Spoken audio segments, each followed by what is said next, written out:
বাচ্চা অসুস্থ, সব দোষ মায়ের। নিশ্চয় ঠিকভাবে খেয়াল রাখে না। বাচ্চা খায় না, সব দোষ মায়ের। ঠিকভাবে খাওয়াতে জানে না। বাচ্চা শুকিয়ে গেছে, সব দোষ মায়ের। যত্নে কমতি আছে নিশ্চয়। বাচ্চা পড়ে ব্যথা পেয়েছে, সব দোষ মায়ের। কেন চোখে চোখে রাখে না?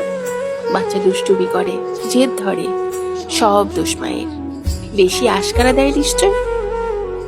দিন শেষে একটা প্রশ্ন থেকেই যায়, সব দোষ কেন শুধু মায়ের?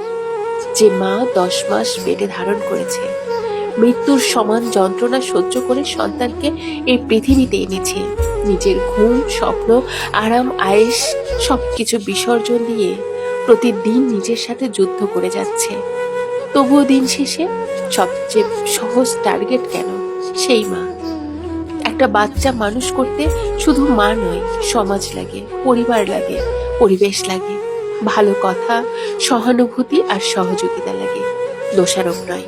একটু বোঝার চেষ্টা করুন, একটু পাশে দাঁড়ান, একটু কম বিচার করুন। কারণ একজন মা এমনিতেই প্রতিদিন নিজেকে প্রশ্ন করে, আমি কি যথেষ্ট ভালো মা?